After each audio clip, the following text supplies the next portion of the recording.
Hi everyone, I'm Rachel, and 3 months ago my brother Tyler destroyed my reputation at our cousin's wedding by standing up during the reception and announcing to everyone that I was adopted and didn't belong in family photos. What he didn't know was that while he was busy spreading lies to hurt me, I had just discovered something in Grandpa Harry's safety deposit box that would change everything. Before we jump back in, tell us where you're tuning in from, and if this story touches you, make sure you're subscribed, because tomorrow, I've saved something extra special for you. See, Tyler thought he was so clever, but when the will reading happened and everyone found out who really inherited Grandpa's mountain cabin and the 50 acres of prime Colorado land worth over $2 million, his smug smile disappeared real quick. The morning everything started falling apart began like any other Tuesday in my downtown Denver office. I was reviewing campaign analytics for a tech startup client when my phone started buzzing with an unusual amount of activity. Text after text kept lighting up my screen, each one making my stomach sink a little deeper. The first was from my college roommate Stephanie. Rachel, is what Tyler posted on Facebook actually true? Then came another from my neighbor. Honey, I had no idea about your adoption story. You're so brave for sharing. And then the one that made my hands go cold. Why didn't you ever tell us you weren't really a Thompson? I hadn't posted anything on social media in weeks. My last update had been a photo of my morning coffee with some motivational quote about perseverance that I'd shared without much thought. Whatever Tyler had done, it was spreading faster than I could process. I opened Facebook with trembling fingers, and there it was. A long, detailed post from my brother's account, complete with old family photos that had been carefully cropped to exclude me. The caption read, "Since my sister Rachel has been living a lie for 28 years, I think it's time everyone knew the truth. She's adopted and has been manipulating our family's emotions for decades. Our parents were too kind to ever tell her, but I'm tired of watching her pretend she belongs in our family legacy. Some people deserve to know where they really come from." The post had been up for 6 hours. 6 hours of my extended family, childhood friends, and professional colleagues reading Tyler's version of my identity. The comments section was a mixture of shocked reactions, supportive messages directed at Tyler for his courage in speaking truth, and a few defensive responses from people who knew me well enough to question his motives. But the damage was spreading like wildfire through our social circles in ways I couldn't control or contain. I called Tyler immediately, my fingers shaking as I dialed his number. He answered on the second ring with a tone so casual it felt like ice water in my veins. "Oh hey Rachel, saw you've been getting some attention today."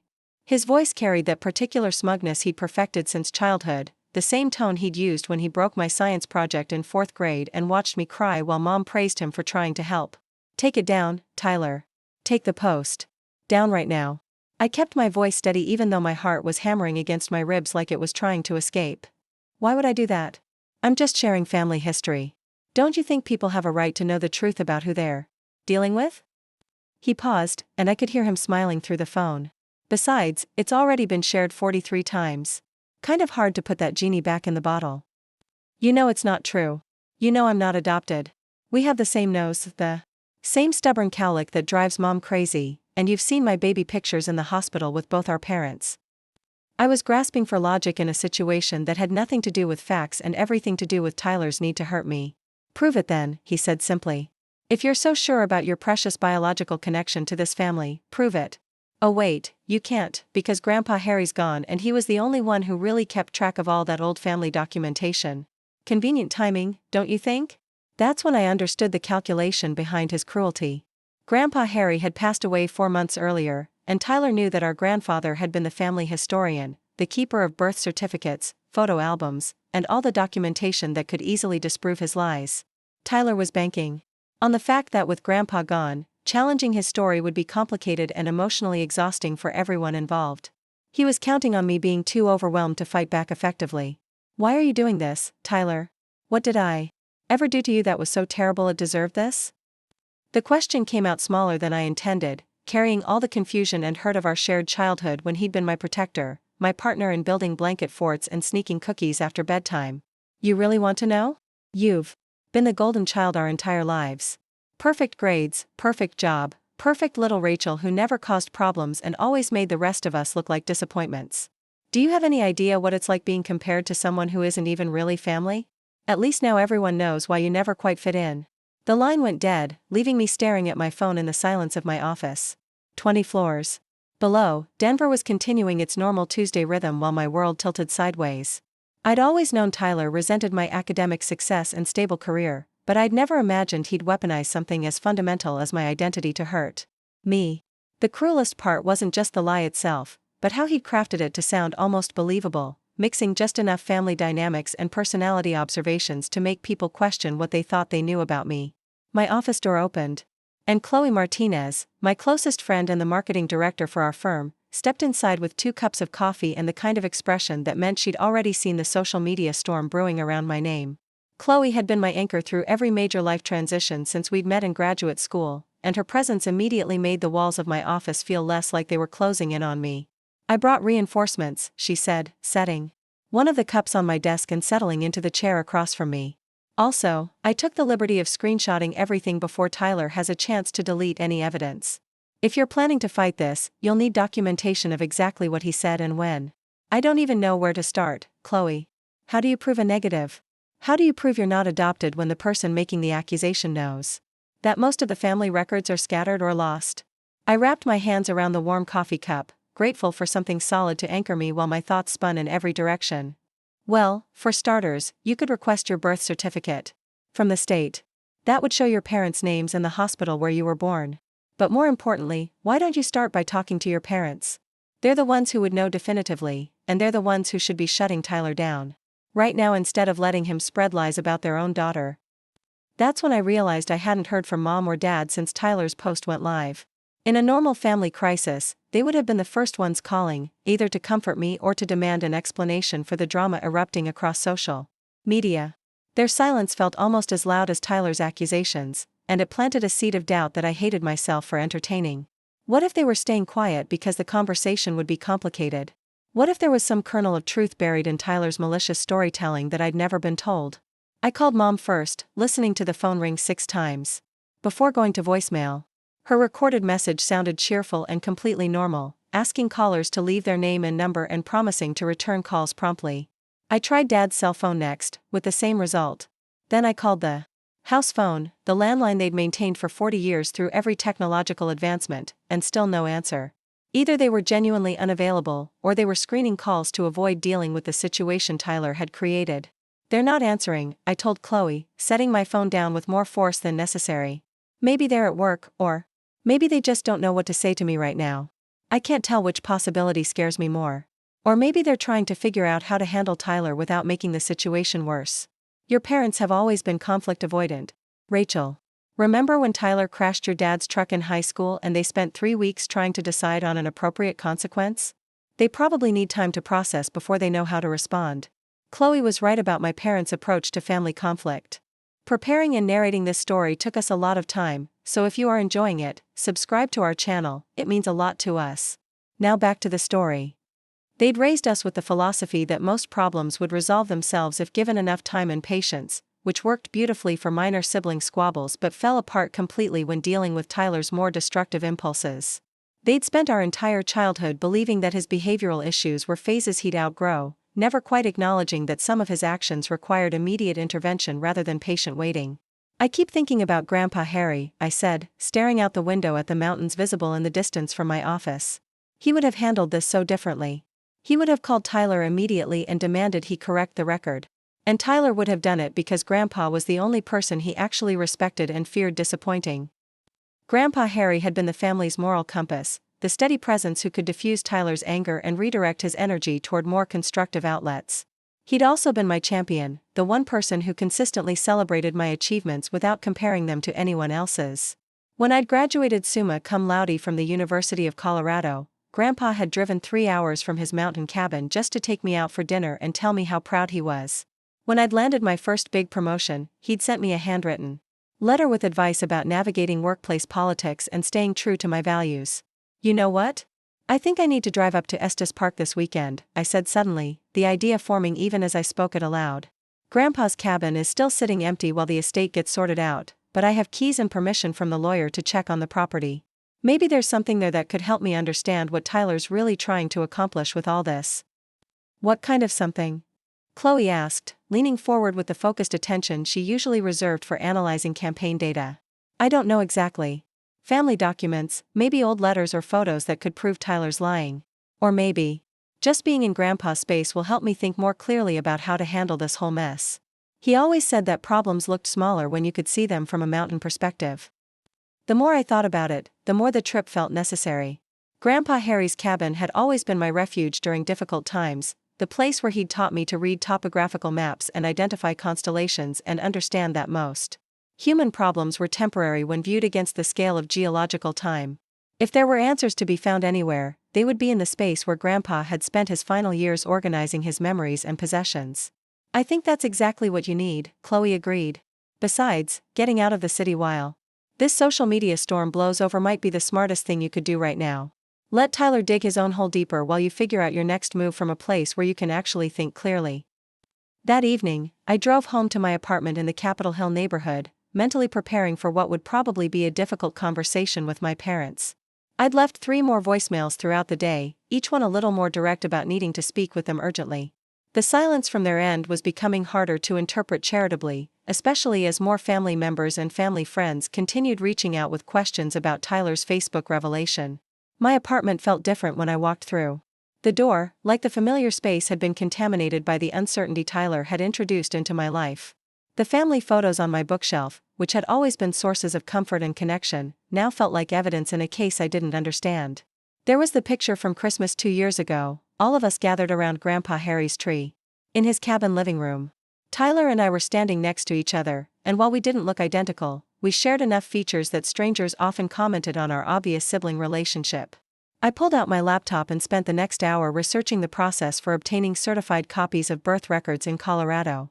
The state website was straightforward enough, requiring proof of identity and a processing fee, with documents typically available within 2 weeks of request. It wasn't the immediate vindication I wanted, but it would provide undeniable legal proof that Tyler's adoption story was fabricated. The question was whether 2 weeks would be soon enough to stop the damage from spreading further through our extended family and social circles.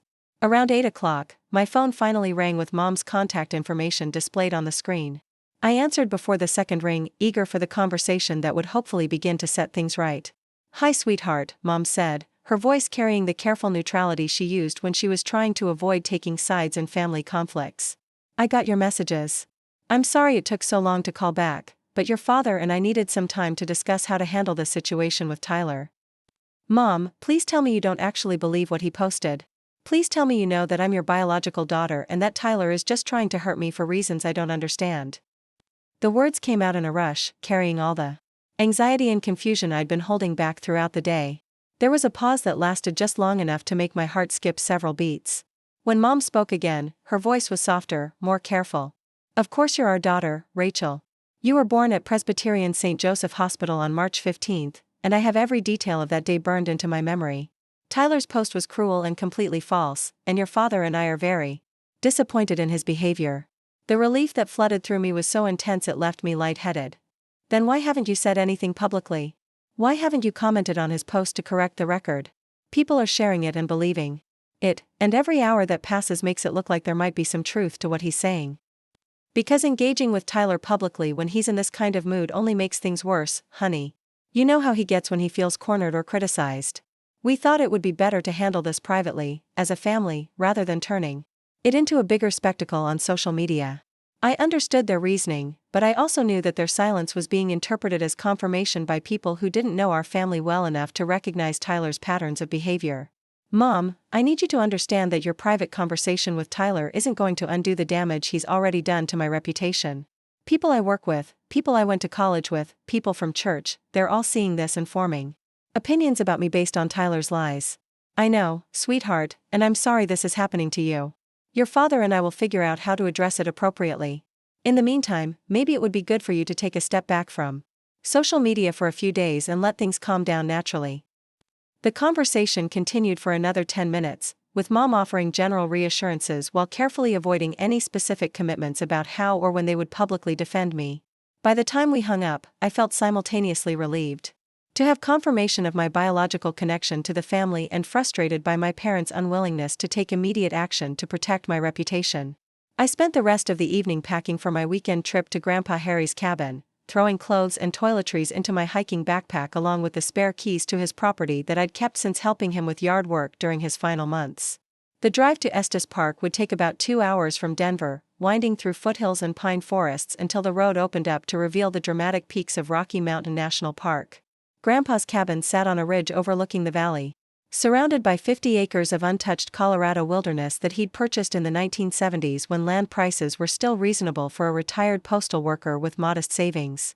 He'd built most of the structure himself over several summers, creating a 3-bedroom retreat that felt both rustic and comfortable, with wide windows that captured mountain views from every room. The property had been appraised at over $2 million due to its size and location, making it by far the most valuable asset in his estate. As I loaded my backpack into my Honda Civic, I found myself thinking about the conversations I'd had with Grandpa during his final months, when he'd grown increasingly concerned about Tyler's gambling habits and financial instability. Grandpa had mentioned updating his will several times, expressing worry about leaving assets to someone who might squander them irresponsibly. At the time, I'd assumed he was just being cautious about Tyler's tendency to make impulsive purchases. But now I wondered if there had been more specific concerns driving his decision-making process. The will reading was scheduled for the following Friday, exactly 1 week away. Tyler had been making assumptions about inheriting the cabin and land, mentioning plans to sell the property and use the proceeds for his own real estate investments. He'd even brought a real estate agent up to the cabin a month after the funeral, showing them around the property like he already owned it. What Tyler didn't know was that Grandpa Harry had made several trips to his lawyer's office during the final 6 months of his life, and those visits had resulted in significant changes to his estate planning documents. I'd been invited to the will reading along with Tyler, Amanda, and my parents, but none of us had been given any preview of the document's contents. Grandpa's lawyer, James Wilson, had been handling the estate with professional discretion, providing only the basic information necessary to manage the property and accounts during the probate process. If Tyler's adoption story was part of some larger scheme to influence the inheritance distribution, he was about to discover that spreading lies about family members was not an effective legal strategy. The next morning, I left Denver before sunrise, driving west through golden grasslands that gradually gave way to foothills covered in scrub oak and ponderosa pine. The familiar route to Grandpa's cabin had always been my pathway to peace, but this time the drive felt charged with purpose beyond simple retreat and reflection. I was going to search through Grandpa's papers and belongings for anything that might help me understand Tyler's motivations and arm myself with evidence for whatever battles lay ahead. The cabin looked exactly as Grandpa had left it, with firewood stacked neatly on the covered porch and bird feeders hanging from the eaves to attract the mountain chickadees and gray jays he'd loved watching through his kitchen window. I used my key to let myself in, breathing in the familiar scent of wood smoke and pine that had always defined this space in my memory. Everything was quiet and undisturbed, waiting patiently for someone to bring life back to rooms that had once been filled with Grandpa's steady presence and gentle wisdom. I started my search in his home office, a small room lined with filing cabinets and bookshelves where he'd managed his finances and correspondence with the same methodical precision he'd brought to 30 years of postal service. The filing system was alphabetical and comprehensive, with folders for everything from appliance warranties to bank statements organized by year. I found my birth certificate in a folder labeled Family Documents, along with Tyler's and Amanda's, all clearly showing our parents' names and the hospitals where we'd been born. But it was in the folder marked Legal Updates that I discovered something that made me sit down hard in Grandpa's desk chair and read the same document 3 times to make sure I understood what I was seeing. It was a letter from James Wilson, dated 8 months before Grandpa's death, confirming the completion of a revised will and trust arrangement. The letter referenced multiple conversations about Tyler's concerning financial decisions and lack of responsibility regarding family relationships. According to the letter, Grandpa had restructured his estate to ensure that the most valuable assets would go to the family member who demonstrated both financial stability and commitment to maintaining family unity. The cabin and land would be transferred to someone who would preserve them as a family gathering place rather than selling them for personal gain.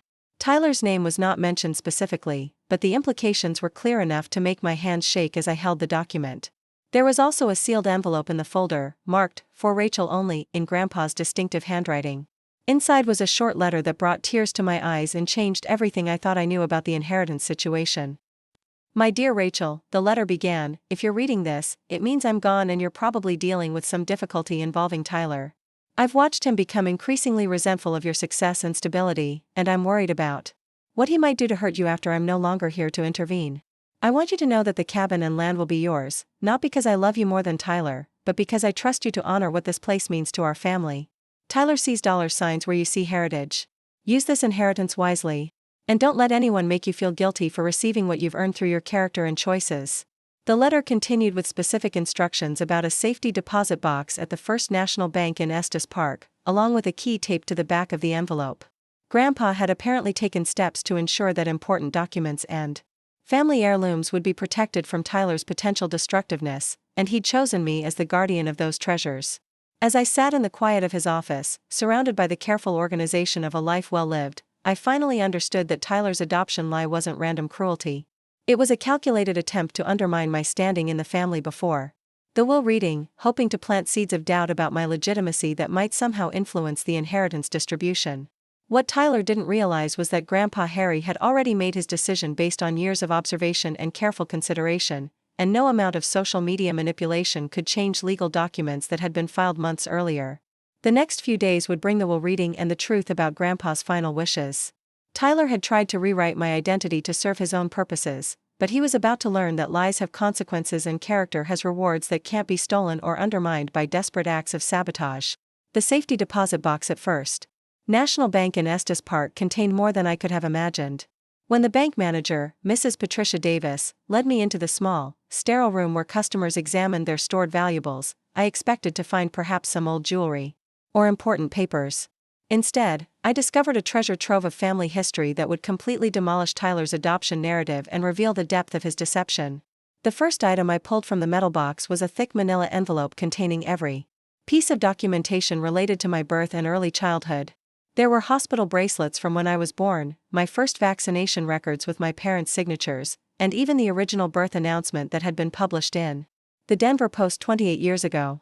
But more compelling than any official document was a series of letters my mother had written to Grandpa Harry during her pregnancy with me, describing her excitement about having another daughter and her hopes for what kind of person I would become. One letter, dated 3 weeks before my birth, particularly caught my attention. Mom had written about feeling me kick during family dinners and how Tyler, who was 6 at the time, would put his little hand on her belly and talk to his unborn sister. She described his excitement about teaching me to ride bikes and climb trees, and his insistence that I would be the smartest baby in Colorado because I was already so active. The tenderness in those words, the genuine anticipation of my arrival, made Tyler's current cruelty feel even more incomprehensible. There were also dozens of photographs I'd never seen before, chronicling my first months and years with a detail that only biological parents would have captured. Pictures of me nursing, sleeping in my parents' bedroom, taking first steps while Tyler cheered in the background. Most telling were the hospital photos taken immediately after my birth, showing me still connected to medical equipment while Mom held me with the exhausted joy that only comes after hours of labor. No adoption agency could have orchestrated such intimate documentation of a biological birth. But the real revelation came in a folder marked Tyler's Struggles, which contained correspondence between Grandpa Harry and a family therapist Tyler had seen during his teenage years. The letters painted a picture of a young man struggling with intense jealousy and feelings of inadequacy, particularly regarding his younger sister's academic achievements. The therapist had specifically warned about Tyler's tendency to rewrite family narratives when he felt threatened, and had recommended ongoing counseling to address his pattern of blaming others for his own shortcomings. One report from Tyler's senior year of high school was particularly illuminating. The therapist noted that Tyler had begun telling classmates that I was adopted and didn't deserve the attention I received for academic success. When confronted about these lies, Tyler had become defensive and claimed he was just protecting the family from fraud. The therapist recommended immediate family intervention to address Tyler's distorted thinking before it damaged family relationships permanently. Reading those reports in the quiet of the bank's examination room, I realized that Tyler's Facebook post wasn't an impulsive act of cruelty. It was the culmination of a decade-long pattern of resentment and reality distortion that had been building since our teenage years. Grandpa Harry had clearly recognized the threat Tyler posed to family harmony, and had taken steps to protect both me and the family's documented history from Tyler's destructive impulses. I photographed every document with my phone, creating a digital archive that would be impossible for Tyler to dispute or destroy. Then I drove back to the cabin with a clarity I hadn't felt since the whole ordeal began. Tyler had chosen to wage war using lies and public humiliation, but I now possessed an arsenal of truth that would not only defend my identity but expose the calculated nature of his attack. That evening, I called Chloe from the cabin's front porch, watching the sun set behind the mountain peaks while I explained what I discovered in the safety deposit box. The conversation lasted over an hour as I read excerpts from the therapist's reports and described the wealth of documentation proving my biological connection to the family. "Rachel, this changes everything," Chloe said when I finished. "Tyler didn't just lie about your adoption. He deliberately chose the one lie that would be hardest for you to disprove quickly, knowing that Grandpa was gone and assuming that family records were scattered or lost. This was psychological warfare disguised as family drama. What's really disturbing is that he's done this before," I replied, flipping through the therapist's notes on my lap. "Apparently in high school, he told people I was adopted whenever I got recognition for academic achievements. The therapist specifically warned our parents that Tyler was using my supposed adoption status as a weapon to diminish my accomplishments." "Did your parents follow through with the recommended counseling?" Chloe asked. "From what I can tell, they tried for a few months, but Tyler refused to continue attending sessions once he turned 18. And then he seemed to mature during college, or at least he stopped openly attacking me, so they probably thought the problem had resolved itself." I spent the next morning hiking the trails around Grandpa's property, carrying his vintage brass compass and following paths we'd explored together during my childhood visits. The physical movement and mountain air helped me process the emotional weight of what I'd discovered and plan my response to Tyler's attack. I wasn't interested in revenge, but I was determined to restore my reputation and prevent Tyler from continuing to spread lies about my identity. The compass had been Grandpa's most treasured possession, a gift from his own father who had served in World War II. Grandpa had taught me to read topographical maps using that compass, showing me how to navigate using landmarks and magnetic bearings rather than relying on technology that might fail in wilderness situations. "True direction," he'd always said, "comes from understanding where you've been and where you're trying to go, not from following someone else's path." As I sat on a boulder overlooking the valley where Denver sprawled in the distance, I realized that Grandpa's lessons about navigation applied perfectly to my current situation. Tyler had tried to make me lose my bearings by attacking my understanding of family history and personal identity. But just as a compass always points toward magnetic north regardless of terrain or weather, the truth of my family connections remained constant despite Tyler's attempts to distort reality. I decided to return to Denver that afternoon rather than staying through the weekend as originally planned. The will reading was still 5 days away, but I wanted to be in the city when I began systematically dismantling Tyler's lies and exposing the psychological manipulation he'd used against me. More importantly, I needed to have serious conversations with our parents about Tyler's history of deceptive behavior and the family's responsibility to address his actions publicly. The drive back to Denver gave me time to plan my approach carefully. I would start by sharing the documentary evidence with my parents, making it impossible for them to continue treating Tyler's adoption story as a simple misunderstanding that would resolve itself with time and patience. Then I would craft a detailed social media response that presented the facts clearly without stooping to Tyler's level of personal attack. Finally, I would prepare for the will reading with the knowledge that Tyler's inheritance expectations were about to be dramatically adjusted. Monday morning found me back in my downtown office, but with a completely different mindset than I'd had the previous week. Instead of feeling defensive and overwhelmed by Tyler's attack, I felt focused and purposeful. I'd spent Sunday evening organizing all the evidence I'd gathered, creating a comprehensive file that told the complete story of Tyler's deception and my family's biological connections. Chloe arrived at my office around 9 with coffee and a stack of printed screenshots showing how Tyler's Facebook post was continuing to spread through our extended social network. "The good news," she said, settling into her usual chair, "is that several people have started questioning Tyler's story. Your cousin Jennifer commented yesterday asking why Tyler would know details about your adoption that your parents had supposedly kept secret. And Mrs. Patterson from your old neighborhood pointed out that you and Tyler have identical dimples. The bad news?" I asked, accepting the coffee gratefully. Tyler doubled down. He posted a follow-up yesterday claiming that adoptive families often choose children who physically resemble the biological parents, and that your dimples are just a coincidence. He's also started sharing articles about adoption trauma and suggesting that your success in life comes from overcompensating for feelings of abandonment. I read through Tyler's additional posts with a mixture of disgust and fascination. His lies were becoming increasingly elaborate, requiring more and more creative explanations to address the logical inconsistencies people were pointing out. He was digging himself deeper into a hole that would be impossible to climb out of once. I presented the evidence I'd gathered. "I'm going to end this today," I told Chloe, pulling up a blank document on my computer. "But I'm not going to do it by getting into a public argument with Tyler. I'm going to present the facts calmly and completely, with documentation that makes any further lies impossible to maintain." I spent the next 3 hours crafting a detailed response that combined personal storytelling with documentary evidence. I began by acknowledging the hurt Tyler's posts had caused, not just to me but to everyone who had been confused and concerned by his claims. Then I systematically presented the evidence of my biological connection to the family, including photographs from the hospital after my birth and excerpts from my mother's letters to Grandpa Harry during her pregnancy.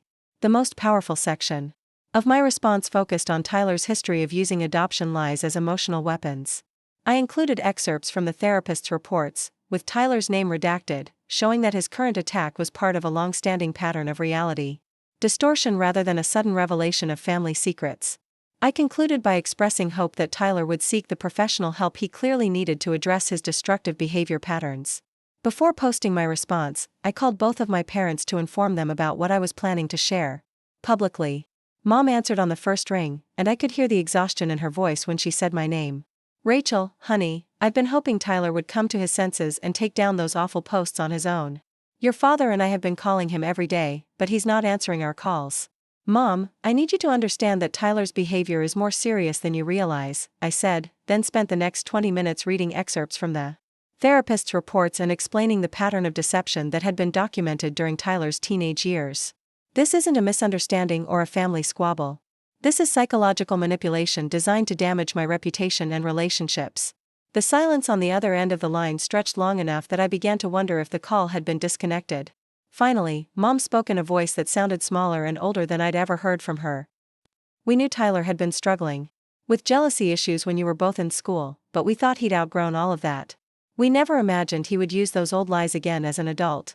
I'm so sorry, sweetheart. We should have taken the therapist's warnings more seriously. It's not too late to address it now, Mom. But I need you and Dad to support me publicly when I post my response to Tyler's lies. I need our family to present a united front against this kind of destructive behavior." "Of course, honey. Whatever you need us to do." I posted my detailed response at 2 o'clock that afternoon, timing the release for maximum visibility during lunch break when people typically checked social media. Within an hour, the post had been shared over 100 times and generated dozens of supportive comments from family members, friends, and colleagues who had been disturbed by Tyler's original claims. The most gratifying responses came from people who knew our family well enough to recognize Tyler's behavior patterns. My Aunt Linda commented with a long message about remembering Tyler's teenage tendency to get creative with the truth when he felt overshadowed by other family members. Several family friends shared their own memories of my early childhood, including details that would have been impossible to fabricate if I had been adopted. Tyler's response was swift and predictably defensive.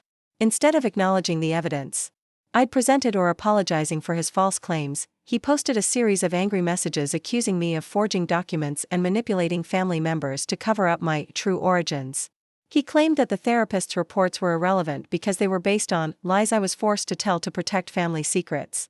But Tyler's increasingly frantic responses only served to highlight the instability and desperation behind his original attack. People who had initially been sympathetic to his adoption story began questioning his credibility as his explanations became more convoluted and aggressive. By the end of the day, public opinion had shifted decisively in my favor, with Tyler's own behavior providing the strongest evidence of his dishonesty. The next morning brought a phone call that changed the trajectory of the entire situation. James Wilson, Grandpa Harry's lawyer, called my office to discuss some preliminary matters before Friday's will reading.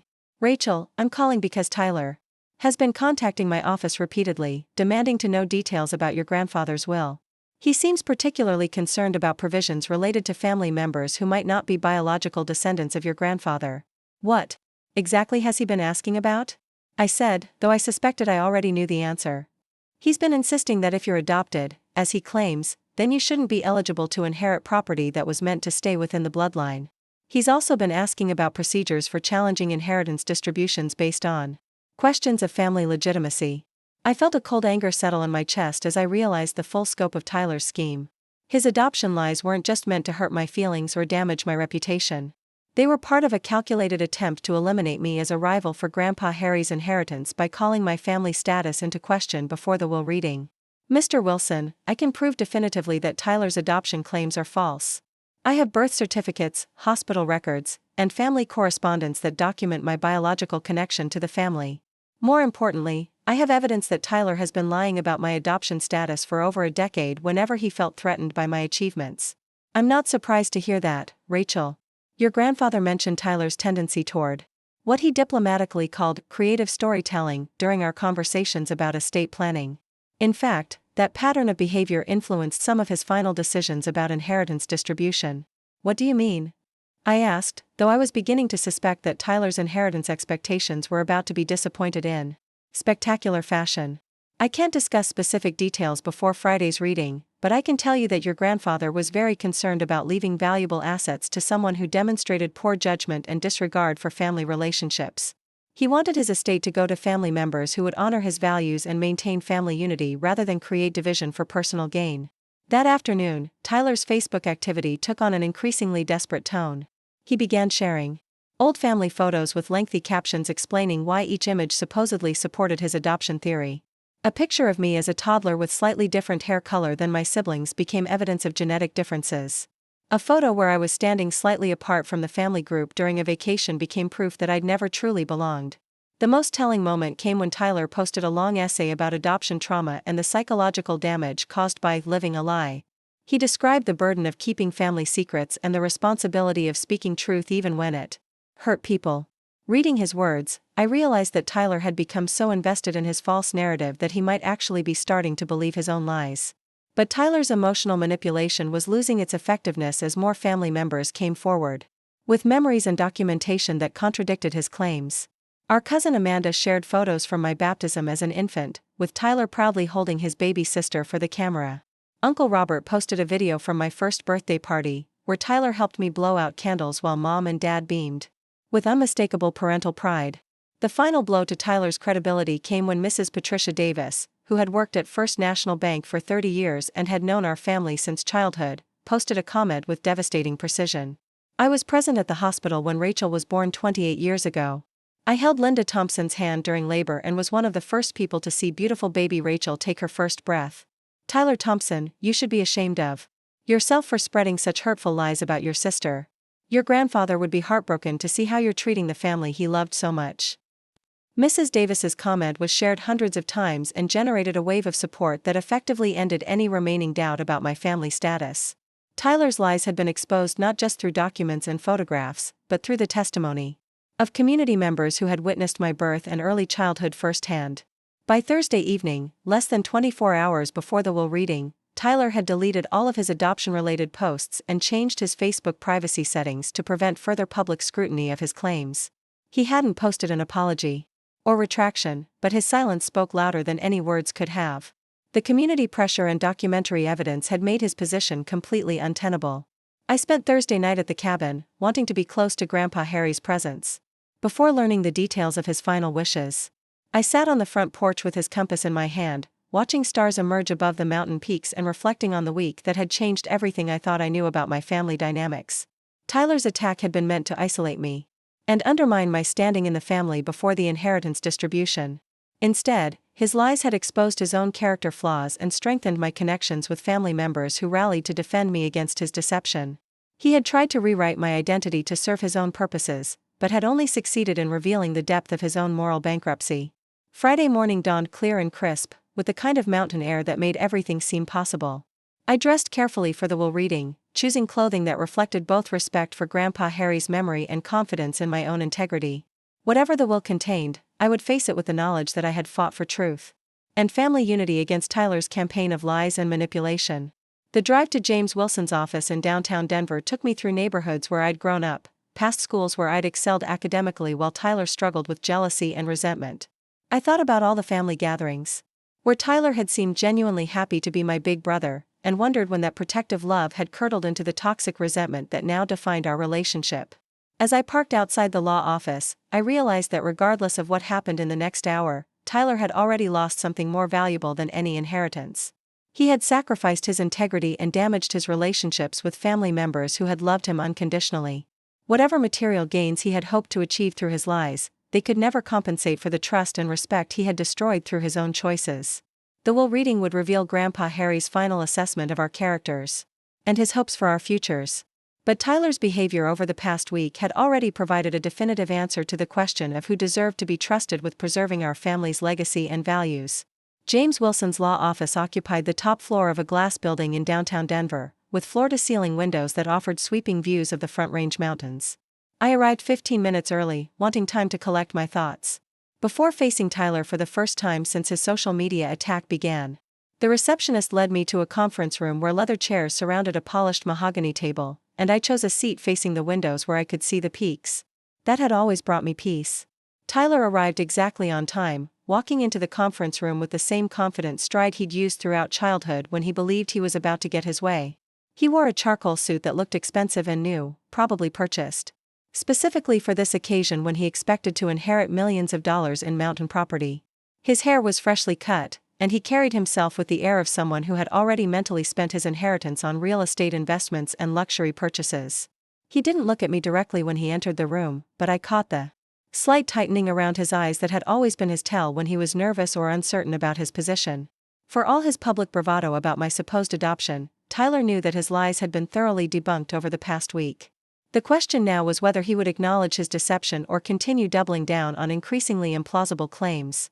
Mom and Dad arrived together a few minutes later, both looking older and more worn than I'd seen them since Grandpa Harry's funeral 4 months earlier.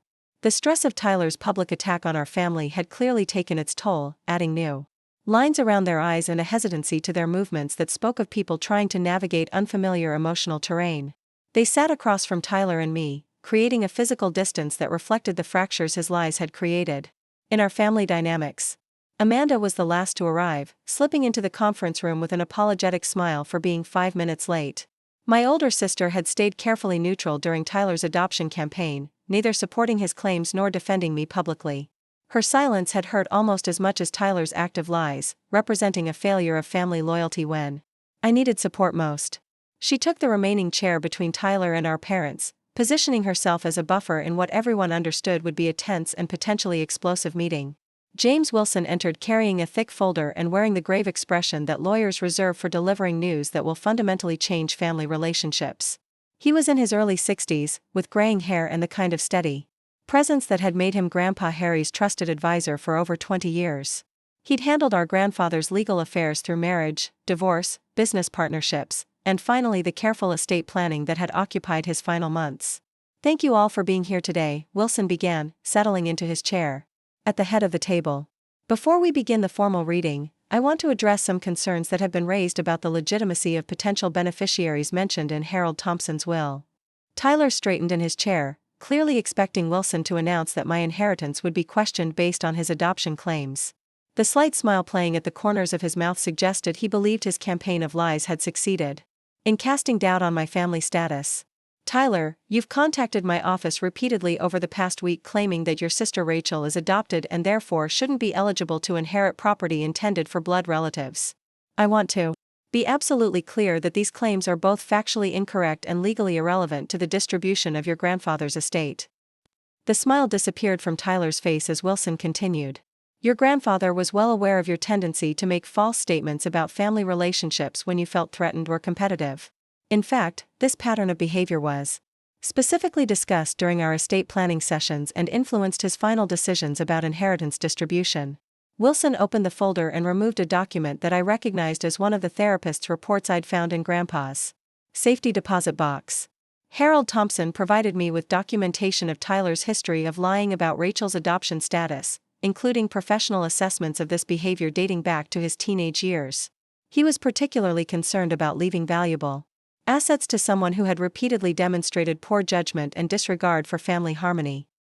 I watched Tyler's face change from confident expectation to confused alarm as he realized that Grandpa Harry had been aware of his deceptive behavior all along.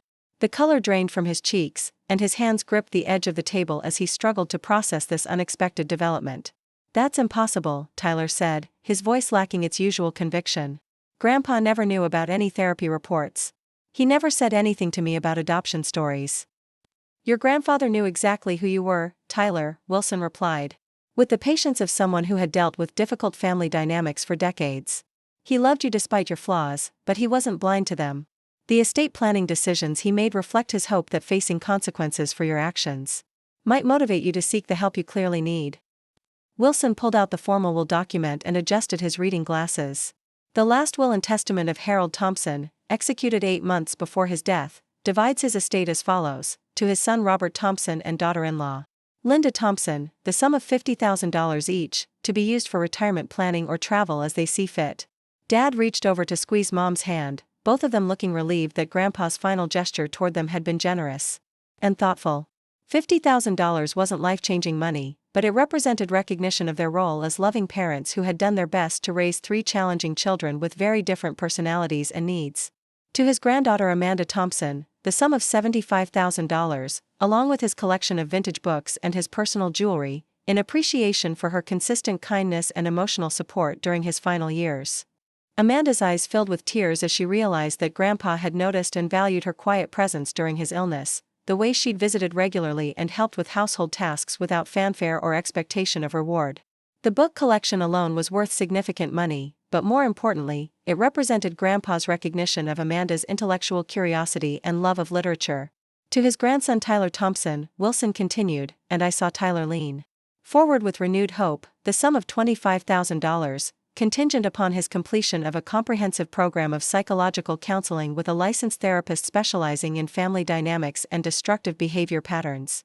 Tyler's mouth fell open as the conditions of his inheritance sank in.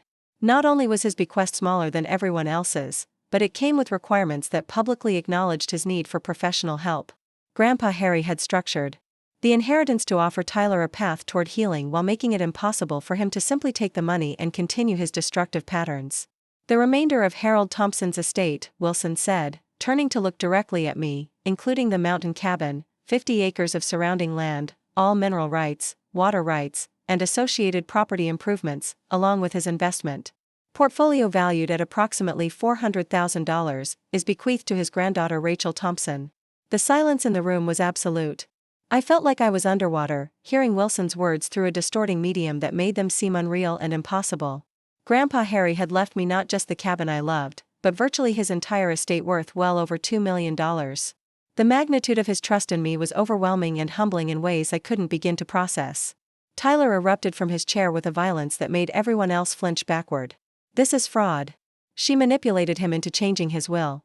An adopted daughter can't inherit a family estate that's been in our bloodline for generations.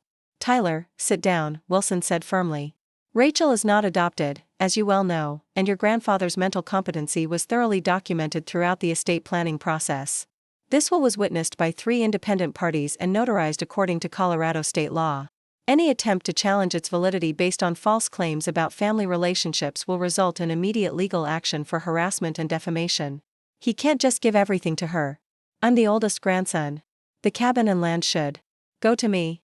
Tyler's voice rose to a shout that echoed off the conference room's glass walls. Your grandfather's will includes a detailed explanation of his reasoning, Wilson said, pulling out another document.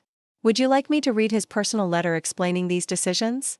Tyler slumped back into his chair, his expensive suit now wrinkled and his confident demeanor completely shattered. The inheritance he'd been counting on, the property he'd already mentally sold to fund his investment schemes, had been given to the sister whose identity he'd tried to destroy through lies and public humiliation. Wilson began reading from Grandpa Harry's letter in a voice that carried the weight of final judgment. To my family, I want you to understand that these inheritance decisions reflect years of careful observation and consideration.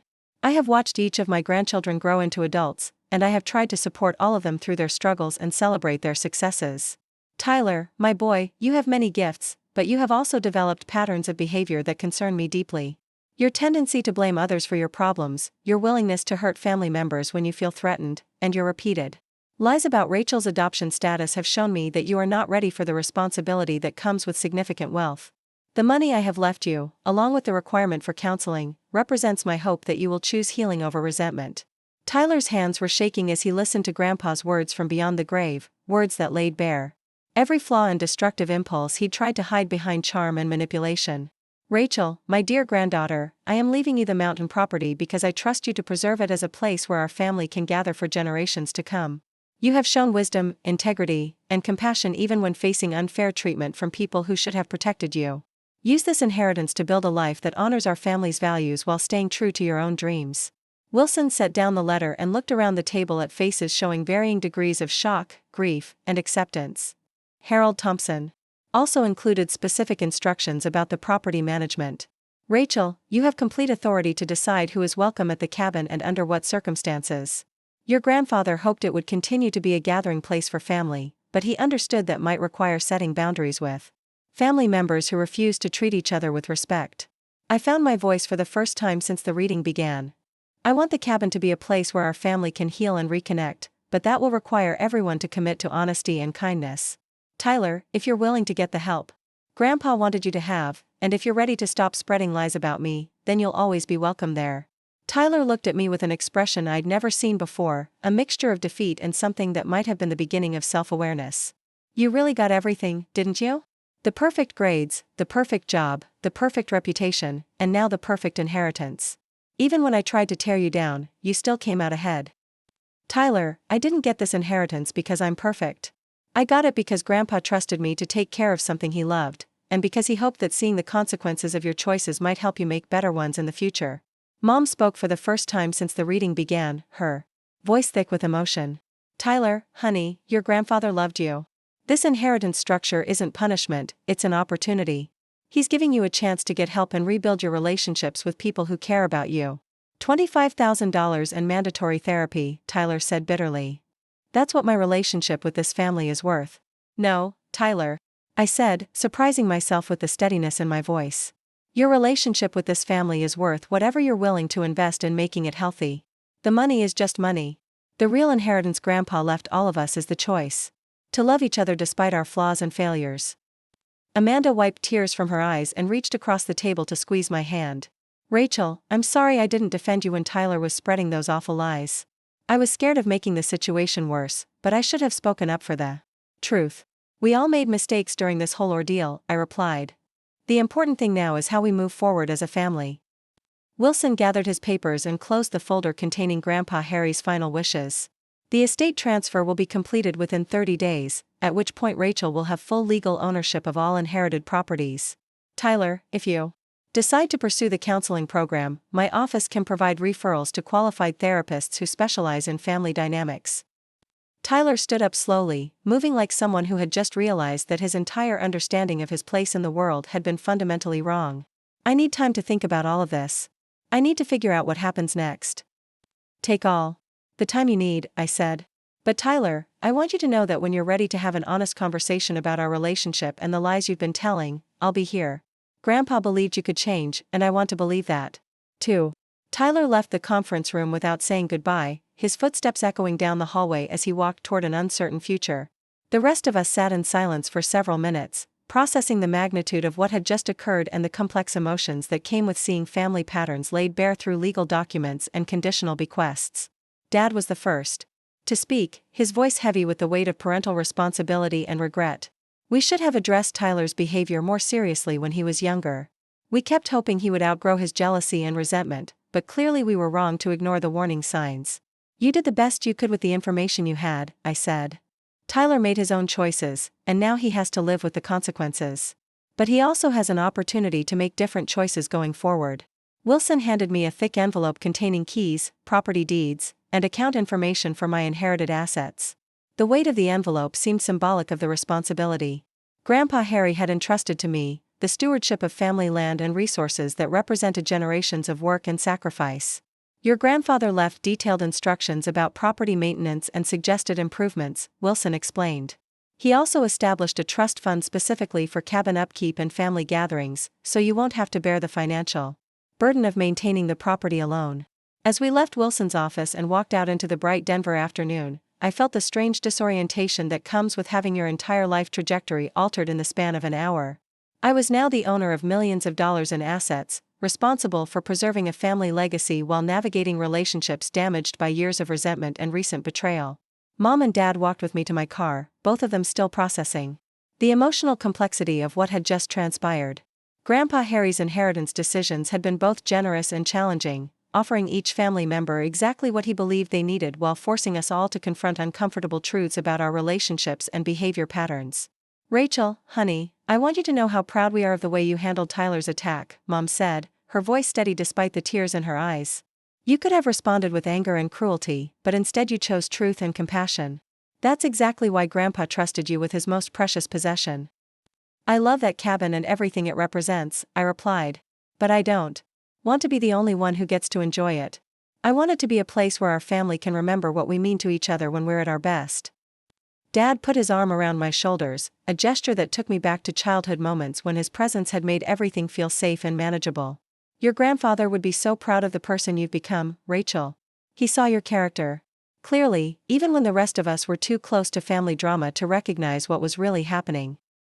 That evening, I drove up to the cabin alone, wanting to experience my new ownership in the quiet of mountain solitude. The property looked exactly as Grandpa had left it, with firewood neatly stacked and bird feeders hanging from the eaves, but everything felt different now that I knew it belonged to me completely.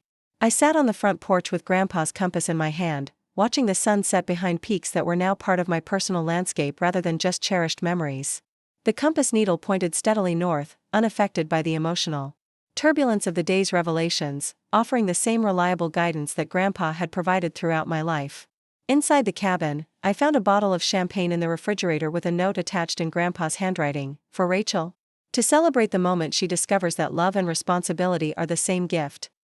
He had known, even months before his death, exactly how this day would unfold and how I would feel standing in his kitchen as the new owner of his most treasured possession.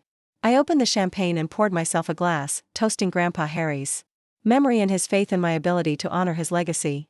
The inheritance he had left me was more than money and property. It was a challenge to be worthy of the trust he had placed in me and an opportunity to heal family relationships that had been damaged by years of misunderstanding and resentment. Tyler's lies about my adoption had been meant to isolate me and undermine my standing in the family before the inheritance distribution. Instead, his deception had exposed his own character flaws while strengthening my connections with family members who rallied to defend truth and justice. Grandpa Harry had anticipated Tyler's destructive impulses and had structured his will to offer both consequences and redemption. As I sat in the cabin's living room surrounded by books, photographs, and furniture that now belonged to me, I understood that the real victory wasn't financial. It was the knowledge that I had faced Tyler's attack with integrity and grace, that I had fought for truth without sacrificing compassion, and that I had been judged worthy of preserving something precious for future generations. The mountain property stretched out around me in the darkness, 50 acres of Colorado wilderness that represented Grandpa Harry's lifetime of work and saving. Tomorrow would bring the practical challenges of property management and family relationship repair, but tonight belonged to gratitude and the quiet satisfaction of knowing that justice and love had prevailed over lies and manipulation. The news of Grandpa Harry's inheritance distribution spread through our extended family and social circles with the same velocity that Tyler's adoption lies had traveled just 1 week earlier. But this time, the narrative was about justice, wisdom, and the consequences of destructive behavior rather than manufactured family drama. By Saturday morning, my phone was buzzing with calls and texts from relatives who had watched Tyler's public meltdown with a mixture of satisfaction and concern. My cousin Jennifer was the first to call, her voice carrying the barely contained excitement of someone who had witnessed a spectacular comeuppance. "Rachel, I have to tell you, watching Tyler's face when he realized Grandpa had left him basically nothing was the most satisfying moment I've experienced in years. He's been bragging about his inheritance plans for months, telling everyone he was going to sell the cabin and invest in commercial real estate. I almost feel sorry for him," I said, though the sympathy was complicated by memories of his cruel Facebook posts and deliberate attempts to destroy my reputation. He built his entire identity around being the oldest grandson who would inherit the family property, and now he has to face the reality that character matters more than birth order. Don't feel too sorry for him, Rachel. He chose to attack you when you were vulnerable, and he used the cruelest lie he could think of to try to hurt you. Grandpa Harry saw exactly who Tyler really was, and he responded accordingly. The calls continued throughout the morning, each one bringing a different perspective on Tyler's fall from grace and my unexpected elevation to family matriarch. Some relatives expressed genuine happiness for my good fortune, while others seemed more interested in analyzing the family dynamics that had led to such a dramatic redistribution of wealth and power. Uncle Mark called around noon with a tone that suggested he was fishing for information about my future plans for the mountain property.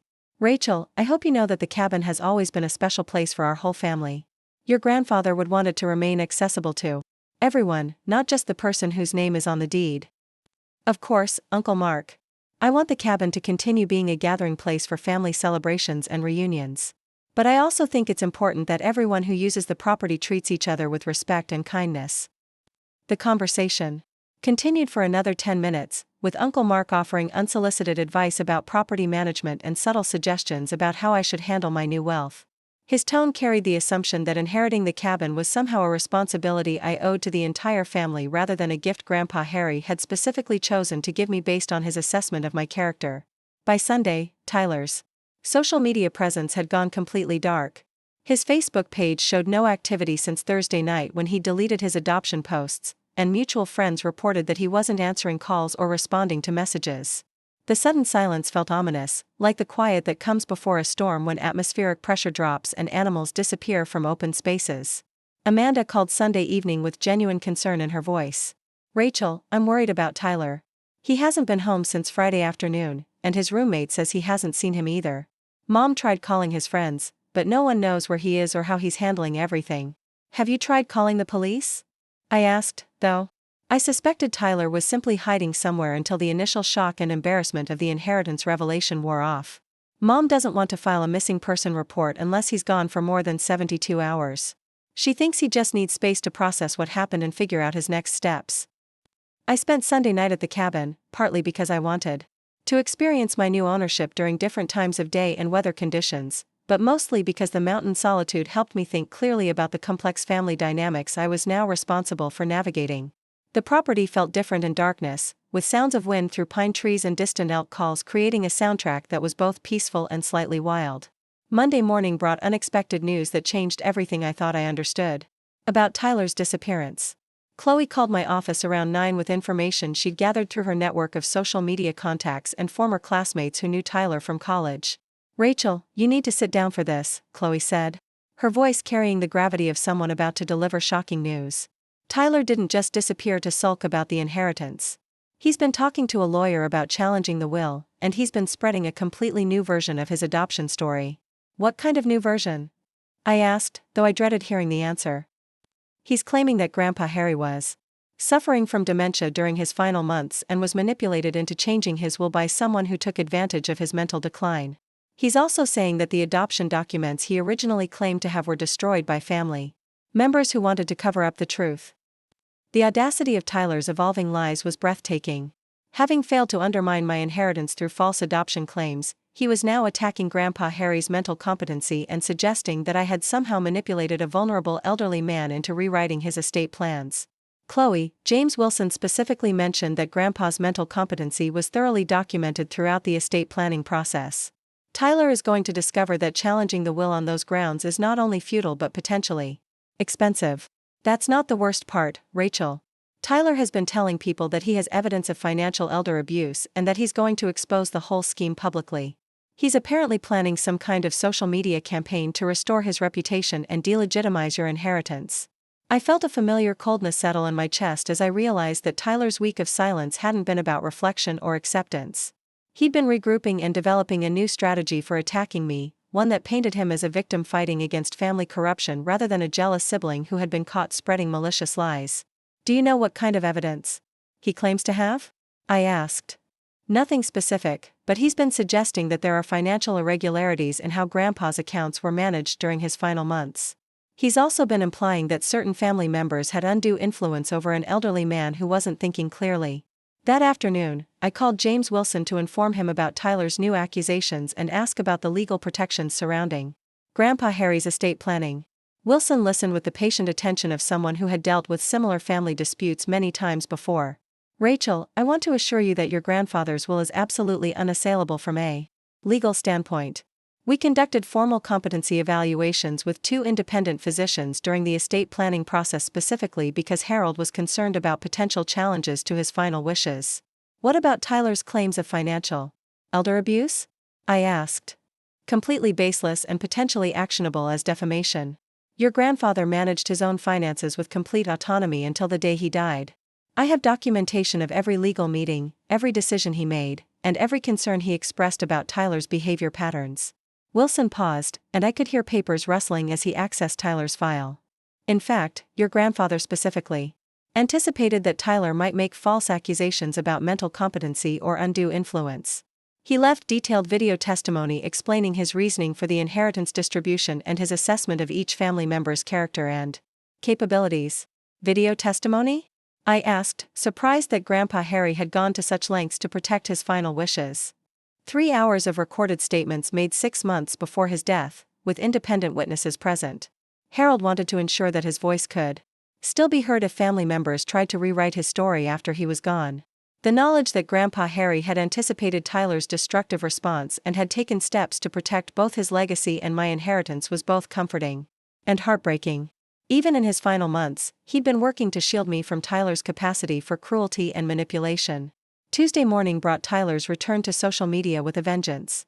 His new Facebook post was longer and more carefully crafted than his original adoption claims, presenting himself as a concerned grandson fighting to protect an elderly man's true wishes from family members who had taken advantage of his declining health. The post included carefully selected photos of Grandpa Harry during his final months, images that Tyler claimed showed signs of confusion and mental deterioration. He described conversations where Grandpa had supposedly expressed different intentions for his inheritance distribution, and he suggested that certain family members had isolated him from relatives who might have questioned suspicious financial activities. Reading Tyler's new lies was like watching someone deliberately pour gasoline on a fire that had already burned down everything valuable in their life. His desperation was evident in the increasingly elaborate explanations required to maintain his false narrative, but his willingness to attack Grandpa Harry's memory and dignity showed a level of moral bankruptcy that shocked even me. The response to Tyler's post was swift and decisively negative. Family members who had remained neutral during his adoption campaign were outraged by his attacks on Grandpa Harry's mental capacity and character. Mrs. Patricia Davis, who had worked at the bank and known our family for decades, posted a scathing comment that demolished Tyler's credibility with surgical precision. Tyler Thompson, I worked with your grandfather on his financial affairs until the week before his death, and his mind was sharp as a tack right up to the end. He was more mentally acute at 85 than you are at 32. Your grandfather would be ashamed to see you attacking his memory because you're disappointed by your inheritance. Other family friends and community members who had interacted with Grandpa Harry during his final months shared similar testimonies about his mental clarity and thoughtful decision-making. Tyler's attempt to paint him as a confused elderly man was contradicted by dozens of people who had personal experience with his cognitive abilities and strong personality. But the most devastating response came from Dr. Elizabeth Martinez, Grandpa Harry's physician during his final years. She posted a brief but definitive comment that effectively ended any possibility that Tyler's competency claims would be taken seriously. As Harold Thompson's primary care physician, I can state unequivocally that he maintained full cognitive function throughout his life. Any suggestions of dementia or mental incapacity are medically and factually incorrect. Mr. Thompson was one of the sharpest patients I ever treated, and his family should honor his memory rather than questioning his judgment. Tyler's response to this medical contradiction was predictable and self-destructive. Instead of acknowledging that his latest lies had been disproven by professional testimony, he doubled down with increasingly paranoid accusations about family conspiracies and cover-ups. He suggested that medical records had been falsified and that community members were being pressured to lie about Grandpa Harry's mental state. Wednesday brought a phone call that I had been both expecting and dreading. Tyler's voice sounded hollow and desperate when I answered, carrying none of the confident arrogance that had characterized his previous attacks. Rachel, we need to talk. Can you meet me somewhere private where we can have an honest conversation about everything that's happened? Tyler, I'm willing to talk, but only if you're ready to stop spreading lies about Grandpa's mental health and my supposed manipulation of his estate planning. I won't participate in conversations that start with false premises. I know you think I'm just making things up, but there are aspects of this situation that you don't understand. Grandpa was under a lot of pressure during his final months, and I don't think all of his decisions reflected his true wishes. The conversation continued for another 10 minutes, with Tyler alternating between requests for family unity and subtle implications that my inheritance was somehow illegitimate. His inability to accept responsibility for his own actions or acknowledge the consequences of his lies made productive dialogue impossible. Tyler, if you want to challenge the will legally, that's your right. But James Wilson has assured me that Grandpa's estate planning was thoroughly documented and legally sound. You're going to discover that attacking his memory and my character won't change the legal reality of his final wishes. Maybe the legal reality isn't the whole truth, Rachel. Maybe there's more to this story than you want to admit. The truth is that Grandpa loved you despite your flaws, but he didn't trust you with the responsibility that comes with significant wealth. The truth is that your lies about my adoption, your attacks on his mental capacity, and your inability to accept his judgment have proven exactly why he made the decisions he did. Thursday afternoon brought unexpected validation from a source that carried particular weight in our family's social circles. Father Michael O'Brien, who had served as Grandpa Harry's parish priest for over 20 years, released a statement through the church newsletter that addressed Tyler's claims directly and definitively. Harold Thompson was a man of exceptional character and clarity who remained actively involved in parish life until his final weeks.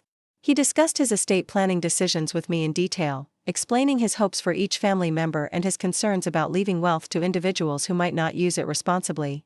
His mental faculties were completely intact, and his decisions reflected deep thought and genuine love for his family.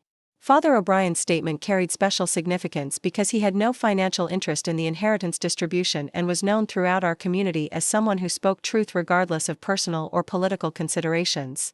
His testimony about Grandpa Harry's mental clarity and thoughtful decision-making provided religious and moral authority that Tyler couldn't contradict or dismiss. The priest's statement also revealed something I hadn't known about Grandpa's final months. He had sought spiritual counsel about his inheritance decisions, discussing his concerns about Tyler's behavior and his hopes for my future with someone trained to provide guidance on moral and ethical questions. By Friday morning, Tyler's social media campaign had completely collapsed under the weight of contradictory evidence and community testimony. His latest posts were attracting angry comments from family members and family friends who were disgusted by his willingness to attack Grandpa Harry's memory for personal gain. The narrative had shifted from Tyler as a victim of family injustice to Tyler as someone whose greed and resentment had led him to dishonor the grandfather who had loved him unconditionally. I spent Friday afternoon at the cabin, sitting on the front porch with Grandpa's compass and reflecting on the week that had finally exposed Tyler's true character to our entire extended family and social community. His lies about my adoption had been cruel but ultimately ineffective. His attacks on Grandpa Harry's mental capacity had been desperate and easily disproven. But his willingness to damage our grandfather's reputation for personal gain had crossed a line that even his most sympathetic relatives couldn't forgive. The compass needle pointed steadily north, offering the same reliable guidance that Grandpa Harry had provided throughout my life. True direction, he had always said, came from understanding where you'd been and where you were trying to go, not from following someone else's distorted version of reality.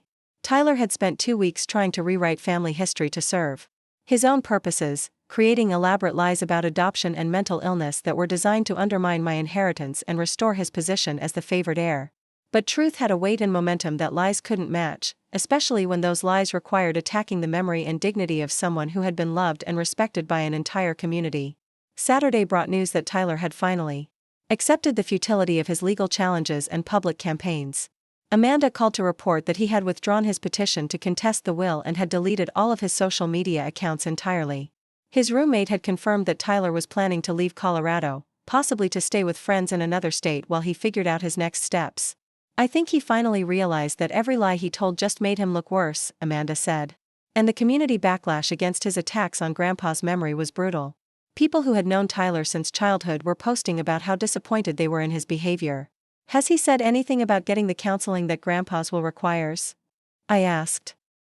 Not directly, but he did ask Mom for the names of therapists who might be able to help him understand why he keeps making destructive choices when he feels threatened or disappointed. The possibility that Tyler might finally seek professional help for his destructive behavior patterns offered a glimmer of hope that this crisis could eventually lead to healing rather than permanent family division. Grandpa Harry's inheritance structure had been designed to offer both consequences and redemption, and Tyler's willingness to consider therapy suggested that the consequences might be motivating the kind of self-reflection his grandfather had hoped to inspire. Sunday evening brought a text message from Tyler that was unlike anything he had ever sent me before.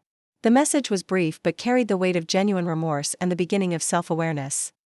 Rachel, I know I can't undo the damage I've caused, but I want you to know that I'm sorry for attacking you and Grandpa's memory. I'm going to get the help I need and try to become someone worthy of the love you and Grandpa always offered me, even when I didn't deserve it. I stared at the message for several minutes, reading it over and over while trying to process the emotional complexity of receiving an apology from someone who had spent 2 weeks trying to destroy my reputation and question my place in our family. The words seemed genuine, but Tyler had proven himself capable of manipulation and false emotion when it served his purposes. But the text also represented something I had been hoping for since this whole ordeal began: acknowledgement that his attacks had been wrong and harmful, recognition that his behavior required professional intervention, and acceptance that Grandpa Harry's inheritance decisions had been based on legitimate concerns about character and responsibility. I typed and deleted several responses before settling on something that balanced forgiveness with appropriate boundaries. Tyler, I appreciate your apology and your willingness to get help. When you're ready to have honest conversations about rebuilding our relationship, I'll be here. Grandpa. Believed you could change, and I want to believe that too. As I sat in the cabin's living room surrounded by books, photographs, and furniture that now belonged to me, I understood that Tyler's campaign of lies had ultimately served a purpose he never intended. His attacks had forced our entire family to examine questions of character, loyalty, and truth that might otherwise have remained hidden beneath polite social conventions. Grandpa Harry's inheritance distribution had been vindicated not just legally but morally, as community members rallied to defend his memory and judgment against Tyler's desperate attempts at revision. The mountain property stretched out around me in the darkness, 50 acres of Colorado wilderness that represented not just financial security but the responsibility to preserve something precious for future generations of our family.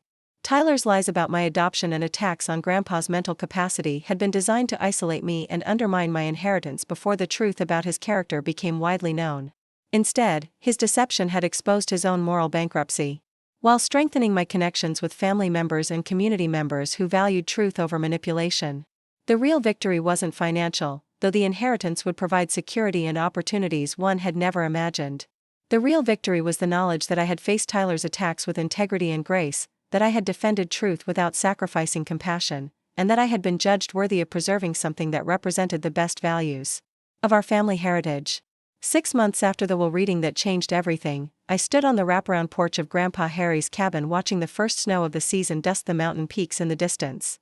The property had been officially transferred to my name 3 weeks after Tyler's failed legal challenges, and I'd spent the intervening months learning what it meant to be the steward of 50 acres of Colorado wilderness and the keeper of our family's gathering place. The cabin looked different now, not because I'd made dramatic changes to Grandpa's careful arrangements, but because it carried the energy of active use rather than the melancholy stillness of a memorial.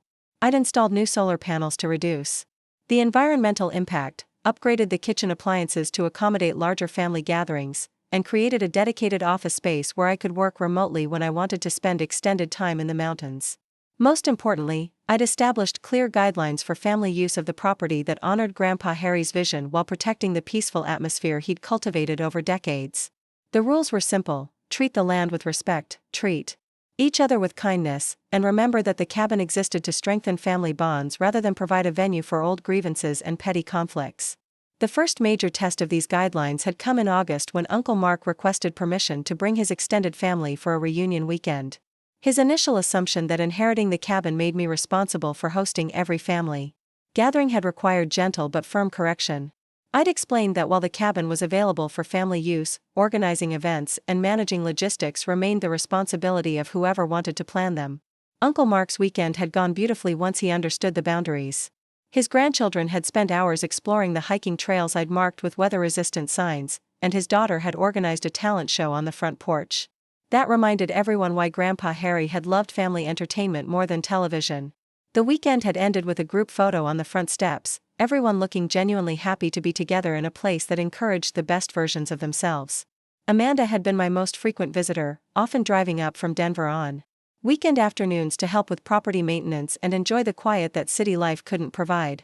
Her inheritance of Grandpa's book collection had led to long conversations about literature and philosophy as we sat by the fireplace on cool evenings, discussing authors and ideas that had shaped our grandfather's worldview. "I've been thinking about what Grandpa wrote in his letter," Amanda said during one of these autumn evenings, her voice thoughtful as she flipped through a volume of Steinbeck that had been one of his favorites. "About Tyler needing consequences to motivate change. Do you think it's working?" Tyler's journey toward self-awareness and healing had been slower and more complicated than any of us had hoped, but there had been genuine progress that gave me reason for cautious optimism. He'd initially left Colorado entirely, spending 3 months with college friends in Oregon while he processed the emotional aftermath of his public humiliation and legal defeat. But he'd also followed through on his commitment to seek professional help, working with a therapist who specialized in family dynamics and destructive behavior patterns. The counseling had apparently been more challenging than Tyler had expected.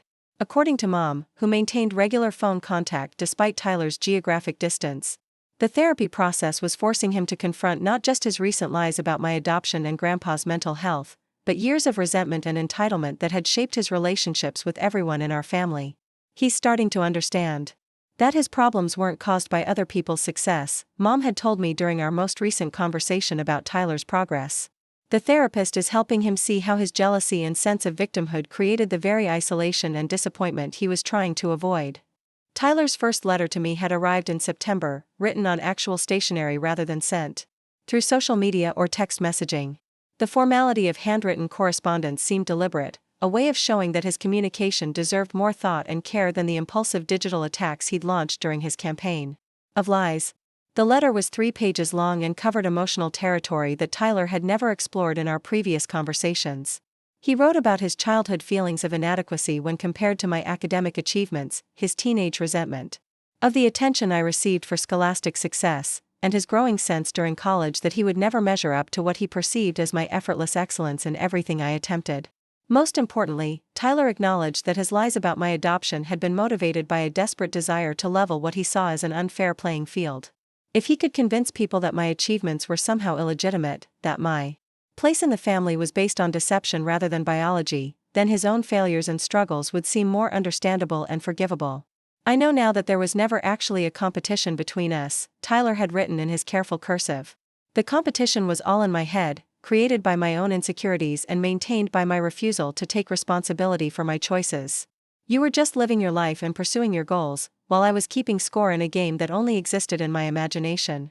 The letter had moved me to tears, not because it erased the damage Tyler had caused, but because it demonstrated the kind of honest self-reflection that Grandpa Harry had hoped the inheritance consequences would inspire.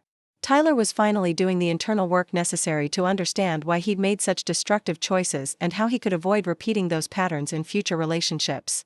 I'd responded with a letter of my own, sharing my perspective on our childhood dynamics and acknowledging that while I'd never felt competitive with Tyler, I had sometimes felt guilty about my academic success when I saw how it affected his self-esteem. We'd both been children trying to find our places in a family that loved us but didn't always understand how to navigate the different needs and personalities of 3 distinct individuals. The correspondence had continued through the fall, with letters arriving every few weeks that chronicled Tyler's therapeutic journey and gradual development of emotional tools he'd never learned during our childhood. His therapist had apparently assigned exercises in empathy and perspective-taking that were helping him understand how his actions affected other people rather than just focusing on his own feelings and motivations. October had brought news that Tyler was planning to return to Colorado in time for the holidays, though he'd made it clear that he understood his welcome at family gatherings would depend on his ability to demonstrate sustained behavioral change rather than just verbal apologies. He'd also begun the process of earning his $25,000 inheritance by completing the counseling program Grandpa Harry's will required. He seems different in his letters, I told Amanda as we sat by the fireplace discussing Tyler's potential return. More thoughtful and less defensive. But I'm trying not to get my hopes up too much. Change is hard, and Tyler has a long history of reverting to old patterns when he feels stressed or challenged. What would you need to see from him before you'd feel comfortable having him here at the cabin? Amanda asked. It was a question I'd been pondering for months, trying to balance forgiveness with appropriate caution. Tyler's lies had been so public and so cruel that rebuilding trust would require more than therapy reports and heartfelt letters. I needed to see evidence that he'd developed genuine empathy and respect for other people's experiences, not just intellectual understanding of his own psychological patterns.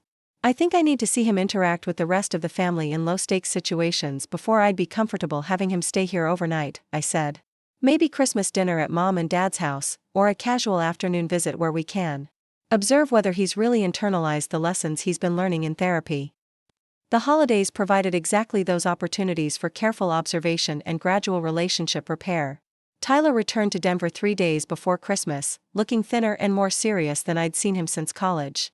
His hair was longer, his clothes more casual, and his entire demeanor suggested someone who had spent months questioning fundamental assumptions about himself and his place in the world. Christmas Eve dinner at our parents' house was the first time our nuclear family had been together since the disastrous will reading 6 months earlier. The atmosphere was cautious but hopeful, with everyone trying to balance genuine pleasure at Tyler's return with realistic assessment of whether his apparent changes would prove lasting. Tyler's behavior throughout the evening was markedly different from his historical patterns. Instead of dominating conversations or steering discussions toward his own interests and accomplishments, he asked thoughtful questions about other people's lives and listened to responses with genuine attention. When Amanda mentioned her recent promotion at work, Tyler's congratulations seemed sincere rather than competitive. When Dad shared updates about his retirement planning, Tyler offered practical suggestions without trying to position himself as more knowledgeable or successful. Most tellingly, when Mom brought out photo albums from our childhood and began reminiscing about family vacations and milestones, Tyler's responses focused on positive memories rather than grievances about perceived unfairness or inequality.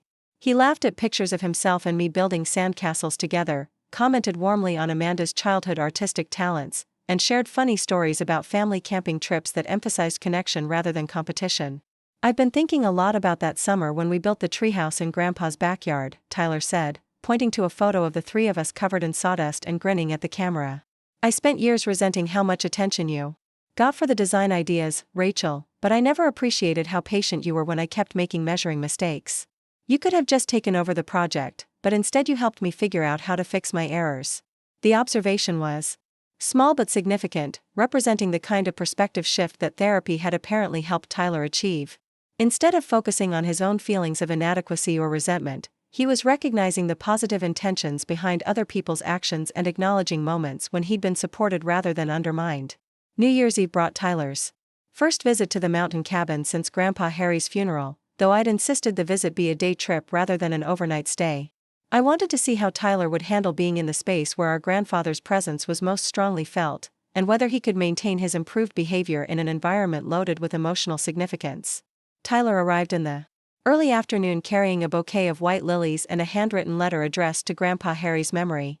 He spent his first hour at the cabin walking alone around the property, visiting the spots where he and Grandpa had worked on projects together and apparently processing whatever emotions the familiar landscape evoked. When he rejoined Amanda and me on the front porch, his eyes were red but his demeanor was calm. "I owe Grandpa an apology I can never deliver in person," he said, settling into the rocking chair that had been our grandfather's favorite spot for morning coffee and evening reflection. "I disrespected his memory and his judgment because I was angry about consequences I'd earned through my own choices. You can still honor his memory through how you choose to live going forward," I replied. Grandpa always believed that redemption was possible for anyone willing to do the hard work of changing destructive patterns. Tyler nodded and pulled out the letter he'd written, asking if he could read it aloud as a way of acknowledging his mistakes and committing to different choices in the future. The letter was deeply personal, full of specific apologies for his lies about my adoption, his attacks on Grandpa's mental capacity, and his years of resentment about inheritance expectations that had never been promised or guaranteed. "I understand. Now that you left me the smallest inheritance not because you loved me less, but because you knew I wasn't ready for the responsibility that comes with significant wealth," Tyler read, his voice steady despite the emotional weight of the words. "You structured your will to offer me exactly what I needed, consequences that would motivate self-reflection and an opportunity to earn your trust through sustained behavioral change." The afternoon continued with quiet conversations about Grandpa Harry's values and hopes for our family's future. Tyler shared insights from his therapy about the psychological patterns that had led to his destructive behavior, while Amanda and I offered our own perspectives on family dynamics and the importance of supporting each other's growth rather than competing for limited resources or attention. As the sun began to set behind the mountain peaks, Tyler asked if he could help with cabin maintenance tasks as a way of contributing to the property's upkeep without expecting anything in return. We spent the final hour of daylight stacking firewood and cleaning gutters, working together in the kind of companionable silence that had characterized our best moments as children. When Tyler prepared to leave that evening, he thanked me for allowing him to visit the cabin and expressed hope that he might earn the privilege of staying overnight once he demonstrated sustained progress in his therapeutic work. His words carried genuine humility rather than entitlement, suggesting that he understood trust needed to be rebuilt gradually through consistent actions rather than dramatic gestures. Spring brought Tyler's return to Colorado on a permanent basis, though he'd chosen to live in Boulder rather than Denver to maintain some emotional distance while continuing his therapy and building a more stable life foundation. He'd found work with a nonprofit organization focused on environmental conservation, using his business skills in service of causes that aligned with the values Grandpa Harry had modeled throughout his life. The change in Tyler's career priorities represented a fundamental shift in how he understood success and fulfillment. Instead of pursuing maximum financial gain through real estate speculation and investment schemes, he was working for modest pay with an organization whose mission he genuinely believed in. The work required collaboration and humility rather than competition and domination, providing daily practice in the interpersonal skills his therapy had been developing. Tyler's first overnight stay at the cabin happened in May, when he asked if he could spend a weekend working on trail maintenance and wildfire prevention measures that would protect the property during Colorado's dry summer months. His request demonstrated both practical helpfulness and symbolic commitment to preserving rather than exploiting the natural resources Grandpa Harry had treasured. The weekend went smoothly, with Tyler proving himself to be a respectful guest who cleaned up after himself, followed established property guidelines, and contributed meaningfully to conservation efforts that would benefit the land for years to come. Most importantly, he seemed genuinely happy to be reconnecting with the mountain environment that had shaped so many positive childhood memories. Summer brought the first large family gathering at the cabin since Grandpa Harry's memorial service, with cousins, aunts, uncles, and family friends coming together for a weekend celebration of what would have been our grandfather's 86th birthday. I'd been nervous about hosting such a large group, but the event provided perfect evidence that the cabin could continue serving as a gathering place for family unity rather than conflict. Tyler's behavior throughout the weekend was exemplary. He helped with cooking and cleanup without being asked, organized hiking expeditions for younger family members, and participated in group conversations without trying to dominate or redirect attention toward himself. Several relatives commented privately about how much he seemed to have matured, though they were appropriately cautious about declaring his transformation complete. The weekend's highlight was an evening storytelling session where family members shared memories of Grandpa Harry's wisdom, humor, and generosity. Tyler contributed several stories I'd never heard before, including accounts of private conversations where Grandpa had offered guidance about managing jealousy and finding purpose beyond material success. Grandpa told me once that the difference between happiness and misery was usually the difference between gratitude and entitlement, Tyler shared, his voice carrying genuine appreciation for lessons he'd been too immature to understand at the time. He said that comparing your blessings to other people's achievements was a guaranteed way to miss the gifts that were right in front of you. By autumn, Tyler had completed the counseling program required by Grandpa Harry's will and had received his $25,000 inheritance. Instead of using the money for personal luxuries or risky investments, he'd chosen to establish a scholarship fund for students from low-income families who wanted to pursue environmental science degrees. The scholarship honored Grandpa Harry's memory while demonstrating Tyler's commitment to using his resources for purposes larger than personal gain. Tyler's transformation wasn't complete or perfect. He still struggled with occasional moments of defensiveness when he felt criticized, and his therapist had warned that maintaining healthy relationship patterns would require ongoing attention and effort. But the changes were substantial enough and sustained enough that I felt comfortable offering him regular access to the cabin for personal retreats and family visits. The one-year anniversary of Grandpa Harry's will reading arrived in November, marked by a quiet dinner at the cabin where Tyler, Amanda, and I reflected on how dramatically our family dynamics had changed over the previous 12 months.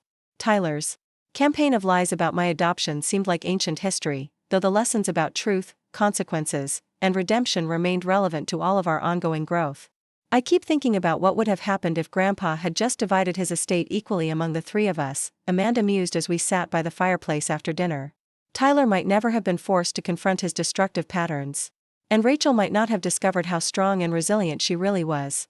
And I might have sold this place for a quick profit and spent the money on investments that would have failed within a year, Tyler added with the self-awareness that therapy had helped him develop.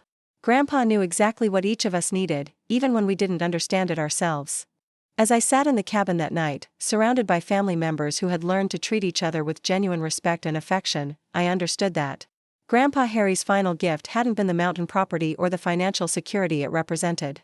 His real gift had been the crisis that forced all of us to examine our character, our values, and our commitment to truth over convenience. Tyler's lies about my adoption had been designed to isolate me and undermine my inheritance before his own character flaws became widely known. Instead, his deception had exposed the difference between superficial family loyalty and deep commitment to justice and truth. The community's response to his attacks had shown me that my identity and worth were recognized and valued by people who knew me well enough to see beyond manipulative narratives. The mountain property stretched out around us in the darkness. 50 acres of Colorado wilderness that now served as a symbol of redemption and renewal rather than just inheritance and privilege. Tyler had tried to rewrite family history to serve his own purposes, but truth had proven more powerful than lies, and love had proven more enduring than resentment. Grandpa Harry's compass still sat on the mantelpiece, its needle pointing steadily north regardless of emotional weather or family storms. True direction, he had always taught me, came from understanding where you'd been and where you were trying to go, not from following someone else's distorted version of reality. The year that began with Tyler's cruel lies about my adoption had ended with genuine family healing and restored relationships built on honesty rather than manipulation. His attack had been meant to destroy my place in the family, but instead it had strengthened my connections with people who valued truth over convenience and character over birthright. As I prepared for bed in the cabin that was now truly my home, I felt grateful not just for the inheritance Grandpa Harry had left me, but for the wisdom he'd shown in structuring consequences that had saved Tyler from his own destructive impulses and given our family a chance to rebuild on foundations of truth, respect, and genuine love. Up next, you've got 2 more standout stories right on your screen. If this one hit the mark, you won't want to pass these up. Just click and check them out.